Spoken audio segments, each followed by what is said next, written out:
Shalom.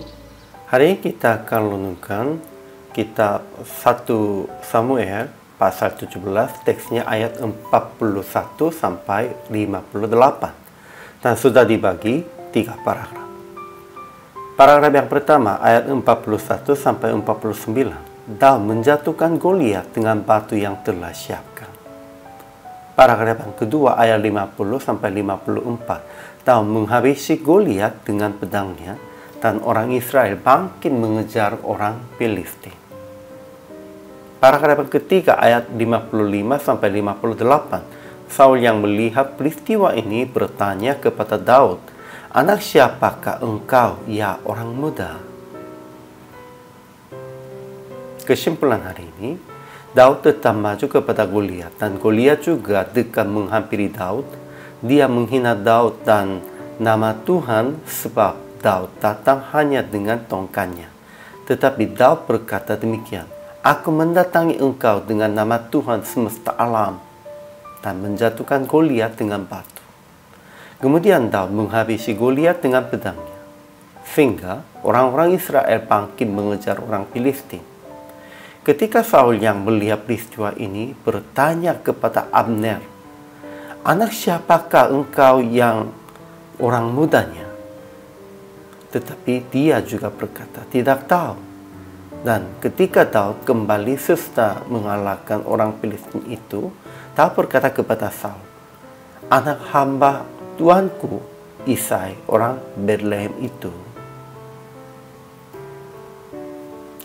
Ajaran tentang Allahnya, pertama, Ia adalah Tuhan semesta alam.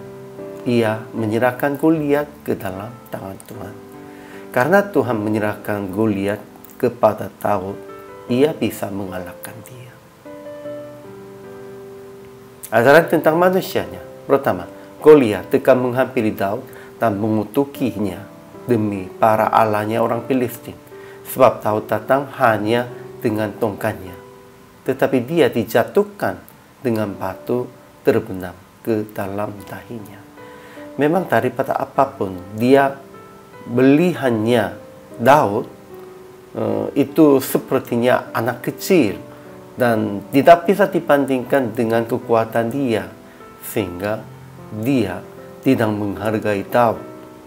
Memang kelihatannya itu mudah, tetapi dari itu memang sudah gagal Goliat. Kedua, Daud berkata kepada Goliat yang mengutukinya, "Aku mendatangi engkau dengan nama Tuhan semesta alam," dan menjatuhkan Goliat dengan batu. Kemudian ia menghabisi Goliat dengan pedangnya. Memang dia juga pakainya batu, pakainya pedang, tetapi dia mengalahkannya dengan nama Yesus. Ketiga, Saul yang melihat peristiwa ini bertanya kepada Abner, "Anak siapanya ini, orang muda?" Tetapi dia juga berkata, "Tidak tahu." Dan setelah Daud kembali, dia sendiri berkata kepada Saul, "Anak hamba Tuanku Isai orang Betlehem itu." Memang Saul sudah mengenal Daud, tetapi pada waktu itu siapanya tidak tahu. Memang itu ada beberapa artinya. Memang dia sudah tahu Daud, tetapi ayahnya tidak tahu.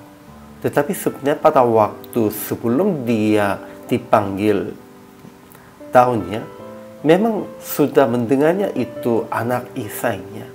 Sehingga pada waktu itu Saul sudah nyawanya, jiwanya tidak itu sudah mulainya suar, karena itu gangguan lujahannya, begitu, sudah tidak normal. Jadi aplikasi hari ini, pertama, dimanapun dan kepada siapapun maju dengan nama Tuhan semesta alam, janganlah takut dimanapun tempatnya, dan kepada siapapun kelihatannya dia kuat dan gagah perkasa, tidak usahlah. Maju dengan nama Tuhan Yesus Kristus dan maju Tuhan semesta alam. Kedua, jangan mengutukinya siapapun, melainkan memberkati mereka dalam nama Yesus. Memang Goliat dan orang-orang yang lain, mereka suka mengutukinya orang-orang. Tetapi orang Kristen siapapun tidak boleh mengutukinya, melainkan harus memberkati mereka. Akhirnya praktek hari ini berjuang dalam situasi sulit dan tantangan dengan kekuatan dari Tuhan, bukan dengan alat-alat di tangannya, dan maju dengan nama Tuhan semesta alam supaya mengalahkan segala tantangan yang jahat. Inilah semuanya orang Kristen. Kehidupan orang Kristennya harus demikian itu. Hari ini juga selama melayani, Tuhan Yesus memberkati.